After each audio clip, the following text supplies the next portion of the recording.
We'll be getting into your new single you just released in a second. But before that, here at Bionic Buzz, we're all about people's passions. I want to know where your passion for music came from that led you on this amazing musical journey. Was it a certain album you heard, certain live performance, or something that was natural for you as a child? Uh, yeah, sort of yes to all of the above.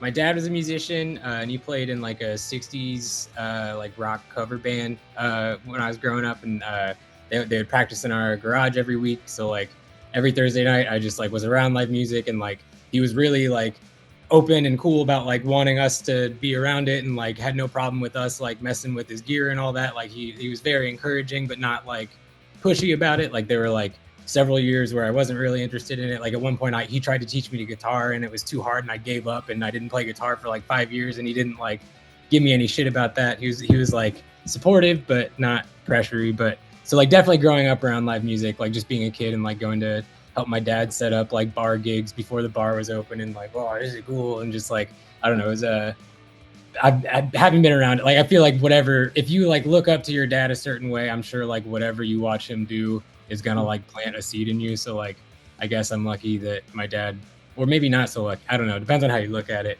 Maybe I'd have a little more financial stability if my dad was like a electrician or something. But Yeah.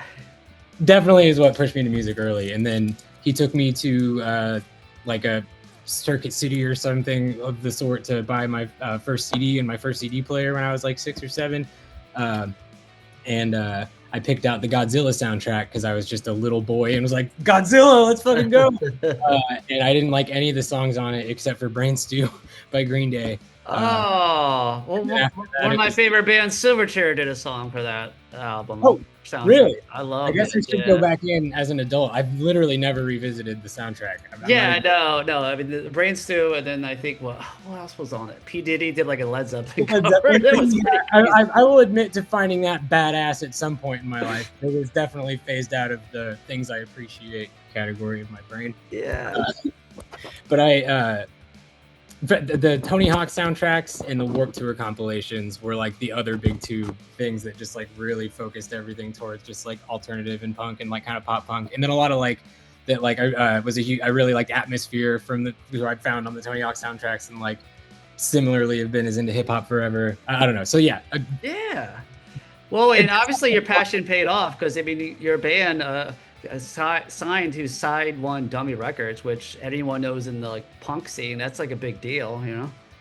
Yeah, the Warped Tour compilations being like, I don't know, having the same logo on the back of like the CDs that got me into all this stuff, and like my band CD is like pretty exciting. Yeah. Very cool. Well, let's dive into Van, a new song you just released that's going to be on the upcoming album. Can you tell me an inspiration for writing and recording it? Yeah, the writing it is like kind of a funny story. So Stoph from Carpool lives in New York City, and we were recording on Long Island. So he like came in and like we like knew we wanted him to like have a feature or like help with something or blah blah blah. But we didn't have like a set plan of what he was gonna do for which song. So like he was just kind of hanging out, and like we were all swapping around instruments and like jamming and doing stuff. And at one point, Mitch and I are outside talking, and Stoph is inside playing guitar, and Stanley's playing drums, and they're playing something. And I'm outside with Mitch, and I'm like starting to hear something in my head. I'm like, oh my God, okay, hold on. I think I have something for this. So I go in and I like grab my laptop and I like start typing lyrics and like singing in my head. And then like they stop and I'm like, okay, run that again. Like, I think I have something for this. And then Stoph is like, that's a new Carpool song. And so I already had all these lyrics that now had no back instrumentation to go with them because I accidentally wrote them to a Carpool song. So there was a lot of the songs for this record.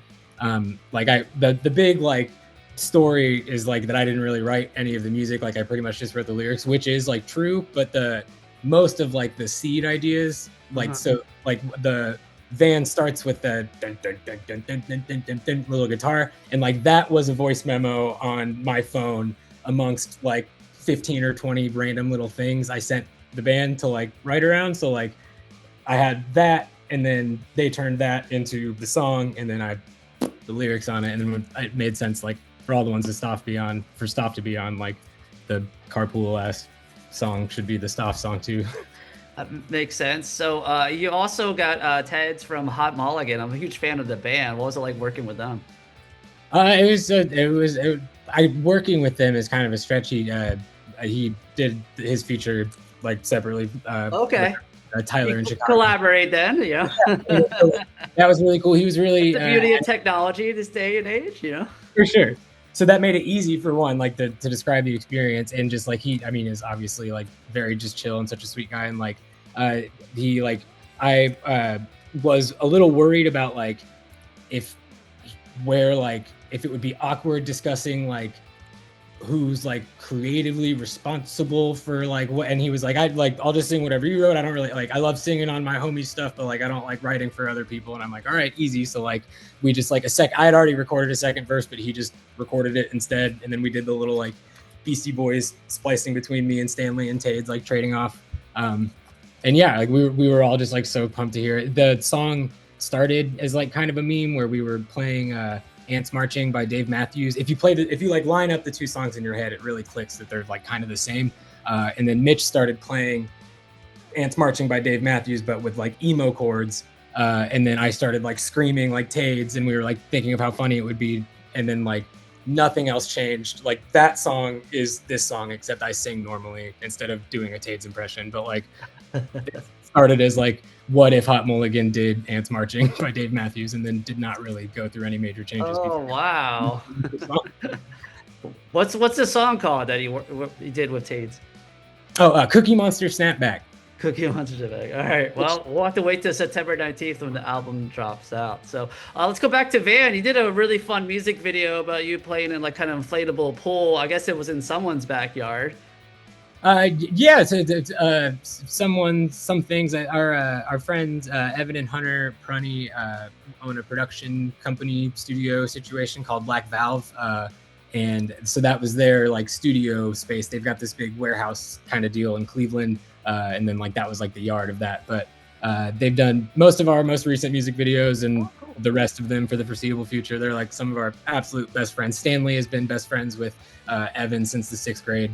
So like, before we had like the label budget to pay them to make us cool music videos, they were still just like doing stuff for us for free, and like we would crash there every time we were in Cleveland. Like they've just like always been like cheerleading us like before anyone. Like yeah, very early investors in Bruce Coin, if you will.